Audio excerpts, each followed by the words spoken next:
Your natal chart does not understand death as you define it. To actually answer this question, you need to understand two things: what death really means and what a chart actually does. Then we can see where they meet.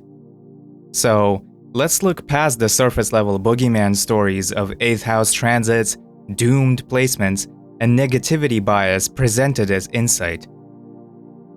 Here's where it often goes wrong. Most people don't actually know what a birth chart is. We're taught to think of it as a cosmic social security number, a fingerprint, something that belongs to us and only us. It doesn't. Not even close.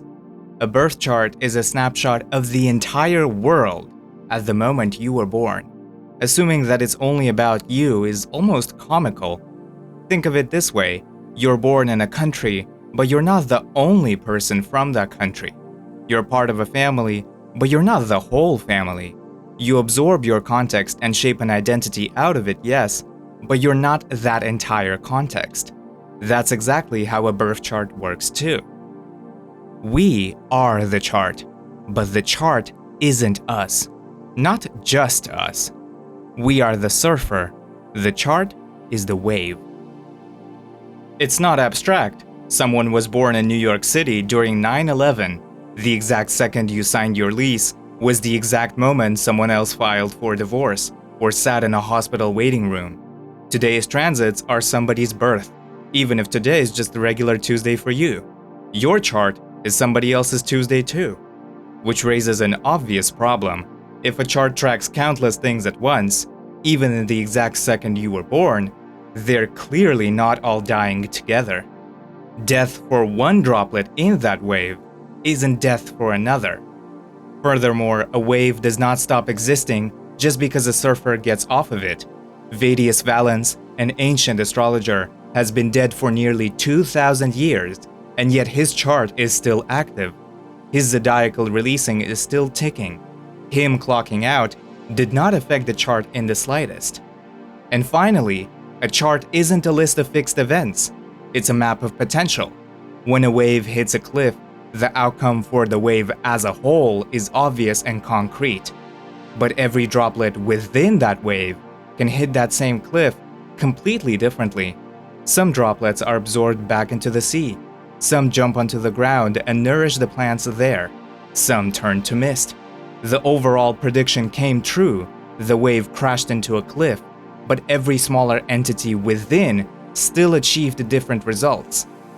Transits and progressions are as real as the wave hitting the cliff, but the event itself opens up multiple pathways, and those pathways can be satisfied in multiple ways. This means that even a very difficult configuration in a chart, which could lead to death, can manifest in another way that still satisfies the prediction. So if the chart represents countless entities, is multi-potential, and never ends, what is an astrologer actually looking at when they claim to see a death? Most use surface-level scarecrows. A popular one is the 8th house, explicitly called the House of Death. However, that approach falls apart pretty quickly. I've already broken down exactly what the 8th house is and what it does in a separate video. If you want the deep dive, it's linked below. Here we only need the conclusion. The 8th house represents structural reconfiguration. Multiple systems collide, and they all come out different because of it. Again, that collision could represent death, but that is the tiniest needle in the biggest of haystacks.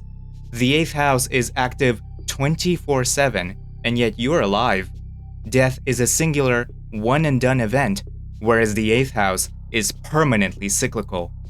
So, just statistically speaking, looking at any 8th house activation and crying wolf is not the best idea, and frankly, a waste of time. Furthermore, it's not like the 8th house holds a monopoly on human death anyway.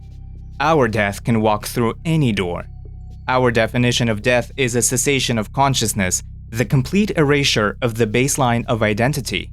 But this alone immediately implicates the 4th, 12th, and the 1st, at the very least.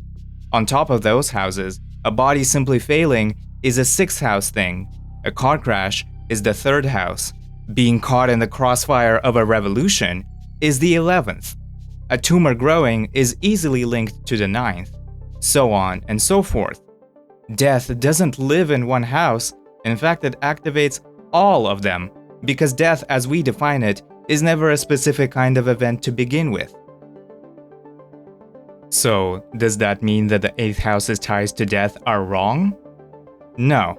The 8th house does represent death, just not as we define it. We've been asking it the wrong question. The 8th house doesn't lie, it just speaks a different language. In fact, none of astrology speaks human. Astrology is calibrated to the language of reality and its cycles. To the universe, death is not an ending, it's a transition. It's cyclical reconfiguration. By that definition, a bankruptcy, a divorce, and just the simple passage of time are identical events. Matter and energy don't disappear, they just change form. The 8th house represents exactly that, the constant reshaping of the world by mutual entanglement. Death is change. It's just describing physics, not eulogies. By that measure, every single moment dies. This second is dying right now to give birth to the next one. Death isn't a single event, it is what makes events possible in the first place, as it is the eternal transition of the present moment. Death is the bridge of flow. The translation error lies on us. Our definition of death could hardly be more different. We don't view death as cyclical and flow-based. We view death as linear, singular, and personal. We view it as a hard cut. That's our perspective, and it's not necessarily wrong, but it is at odds with what the chart actually tracks. We've been asking a system that speaks in eternal cycles to answer a question we only know how to ask in straight lines. Which creates a paradox. If the universe's version of death and our definition of it are two completely different things, how is astrology supposed to bridge the gap at all? Is astrology just weak at predicting specific events? No, far from it. Astrology can get quite literal, but you have to understand how. Serious astrology never relies on one placement, sign, house, aspect, what have you. It stacks techniques. Natal analysis establishes what is even possible in the first place. As the ancients put it, the natal chart is the seed. A cherry seed cannot become a cactus, just like a banana cannot become beef. The potential and the category are locked in, but how the seed actually develops, that is still dynamic. Perfections, solar returns, transits, and other such techniques look for how that dynamic unfolds. So, astrology draws dynamic boundaries, and stacked together, those boundaries get tight. It can tell you with real confidence the range that is possible. But boundaries are not points. Think about the space between 3 and 4. That is a bounded, finite, and well-defined space. It excludes the vast majority of all numbers. And yet, within that boundary, there's still an infinite number of possible values. One of them happens to be pi, itself an infinite irrational number. So, a hard limit that is still internally infinite. Astrology is exactly like that too. Your chart provides the bounds and can get extremely specific, but the interior of those bounds is still a kaleidoscope. This isn't cope exclusive to astrology either. Bounded infinities are everywhere, even somewhere as mundane as a cake recipe. Same exact measurements, same oven, same temperature, same time. Follow it perfectly and you'll get a cake without fail. The cake part, the category, is completely bounded and entirely predictable. But still, no two cakes ever come out identical. The exact crumb, the exact way it rises, the tiny imperfections in the glaze, how the flavor combines, all of those still have infinite room to vary. Let's explore an astrological example. The first 6 degrees of Scorpio are the most Martian place in the whole zodiac. Mars sign, Mars decan, Mars bound, stacked 3 times over. Combined, this area of the zodiac represents one word: rupture. A boundary that seems secure gets breached suddenly, collapsing the status quo. This could be someone barging into your room when you thought the door was closed. It could be a hostile takeover bid for a business, or it could just be a soap bubble bursting. All of those examples involve rupture, and yet the variety is infinite. This isn't vague. Astrology draws a real, tight, defensible boundary around what's coming. It tells you, with genuine confidence, the terrain you're standing on. That is not nothing, that's an enormous, actionable edge. But even the tightest boundary in the entire system is still a field of possibility, not a single point. The surface presentation is up for surprise, but its structural conditions are not. And death sits inside that field in a uniquely slippery way. Every other topic, be it a career, a relationship, a project, has a limited number of ways to actually resolve, meaning we can easily track the convergence. For example, becoming a Fortune 500 CEO is an extremely niche event that requires multiple things to align for years. Most people will never become one, so the standout differences are extremely easy to identify. Death doesn't work this way. It is the one single outcome that can be reached through every pathway imaginable, because death is the pathway. It doesn't require a hard transit or an obviously dangerous one. An easy, gentle configuration can get there just as smoothly as a violent one, because death isn't picky about its method. It just needs a road, and there is always a road.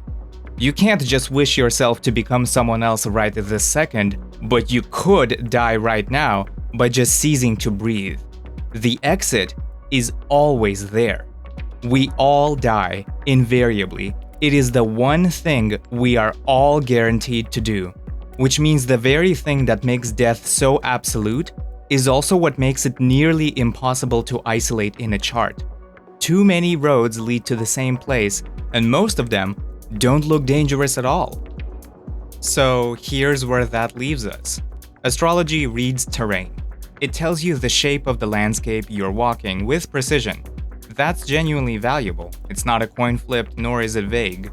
But it was never meant to be a panacea, and anyone selling it to you as one is a red flag worth noticing. Like any pattern recognition system, it works best when the person using it understands exactly what it can and can't actually do.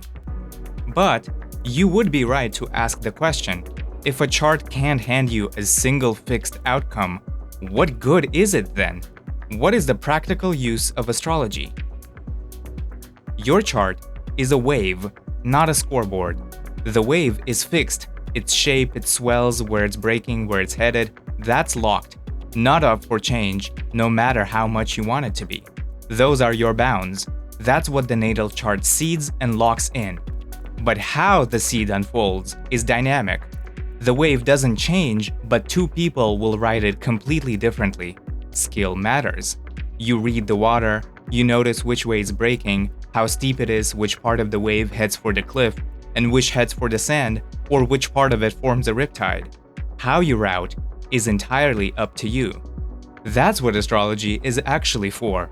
It's not here to tell you the final score before you've even started playing. It's telling you what you're working with and all the different pathways you can take. It can help you route around friction and find the path with the smoothest flow. And the more you study the wave, the more its patterns stop being abstract. You start recognizing a swell before it fully forms. You start feeling a rip current in your gut before you actually identify it. That's the real value.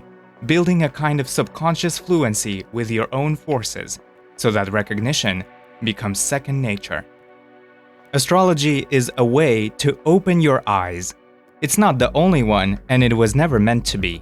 Just like astrological techniques stack upon one another to make the field more precise, astrology itself can be stacked upon other techniques to refine one's vision and flow even further. It's a force multiplier. Now, there are plenty of people that will disagree with what has been stated so far. Some of them will bring up people that have passed and how their charts were extremely loud about it. And yes, a lot of the time, the chart screams with startling clarity. The transits were there, the perfection was active, the signature makes sense. In retrospect. That's not a coincidence, nor is it cherry-picking.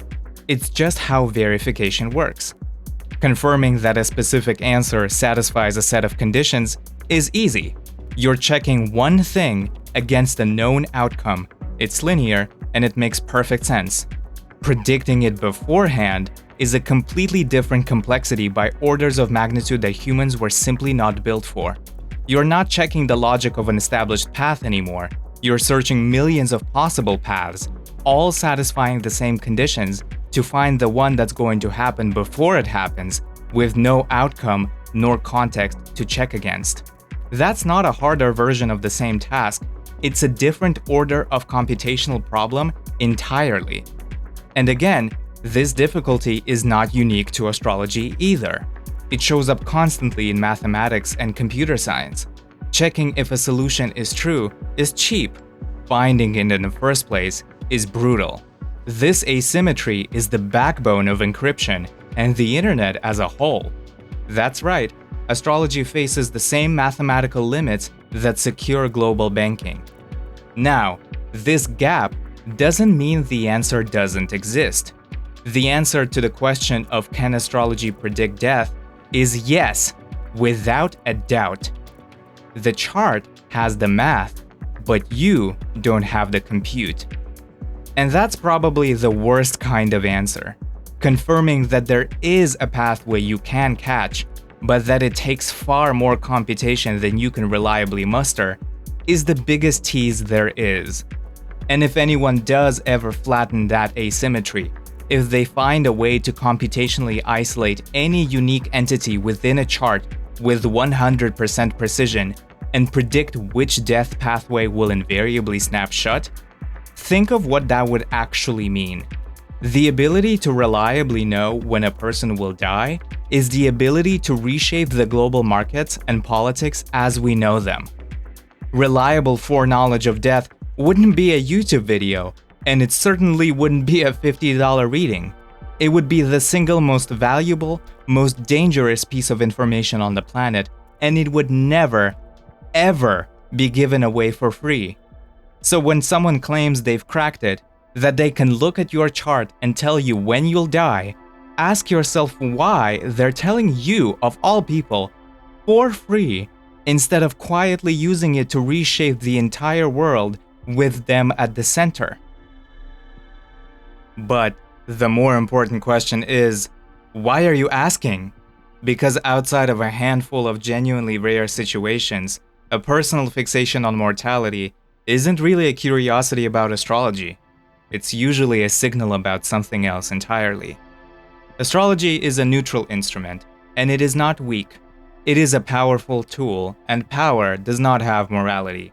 Just like a knife can be very useful, it can also injure, depending on how it's wielded. You have to respect your tools. Because astrology is a symbolic language, proper practice isn't how you physically hold the object. Symbolism is read through you, meaning your mind is the lens that shapes what you can even see in the first place. A force multiplier doesn't care what is amplifying. Use the lens of clarity and you'll get more clarity. But if you're stuck in a loop of fear and obsession, astrology will amplify that with just as much precision.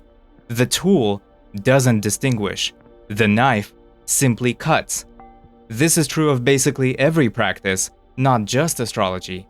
They all demand a baseline of groundedness to be used well. Without it, they don't fail quietly. They actively make things worse while dressing up as insight. If you've found yourself using astrology by being a conduit for fear, that's worth sitting with. Not as a failure, but as valuable information. Sometimes the most useful thing a symbolic system can tell you has nothing to do with the future. It's all about the state of mind you brought to the question. Astrology blooms once we strip human bias from it. To deepen your understanding of symbolism, explore the other deep dives we've done. The next piece is already there.